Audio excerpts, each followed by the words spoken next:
The penultimate round of Vodacom Super Rugby has come to an end, and what an exciting round of results it was. Probably not working out in the best possible way from a South African point of view. It started all off on Friday morning when the Hurricanes recorded a massive win against the Highlanders, proving their worth yet again this season. The Western Force going down to the Brumbies, still fighting for that top two place and top of the Australian Conference. On Saturday, we saw the Melbourne Rebels just managed to pip the Bulls, who'll feel slightly unlucky, having had a disallowed try, which was, well, quite a contentious decision. The Blues then going down to the Crusaders. We also saw the Reds going down pretty heavily at home to the Chiefs, and then locally two massive matches. But it was not to be for new Cheetahs coach Franco Smith, as he suffered his first taste of defeat at the hands of the Waratahs, as I mentioned, fighting for a top two place. And then the match everybody had been waiting for, wrapping up the weekend with a draw, and as a result of that,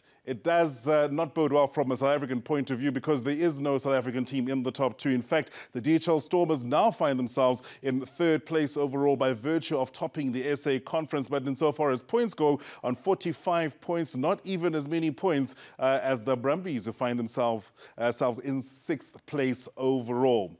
Now, the bottom half of the table, these teams are all pretty much out, and all that can change in the last week is the positioning of the top six teams on the log. The Lions find themselves in seventh, and they'll be very happy with the season they've had. For the Vodacom Bulls, not a great finish, but still one more chance to pick up a few more points. They have 37 points, and right at the foot of the table, the Western Force being the team that's disappointed the most, with only 15 points from the season thus far. Well, looking ahead to next weekend, we're looking forward to some mouth-watering matches. The Blues and Highlanders will kick things off on Friday morning when Tony and the boys come into studio at 9 o'clock, and then the Melbourne Rebels and Western Force playing for no more than just pride. On Saturday morning, we'll see the Brumbies up against the Crusaders, a very important match, particularly for the Brumbies if they want to finish top two. The Chiefs will then take on the Hurricanes, who cannot be surpassed on the overall standings, and then the Waratahs face the Reds before we come to the Republic for the last two matches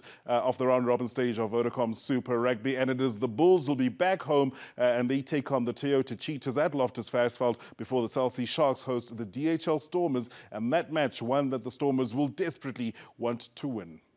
Well, thank you very much for joining us. It's been exciting. Not the best outcome from a South African point of view, but we love to see good rugby, and that's what we got. Cheers.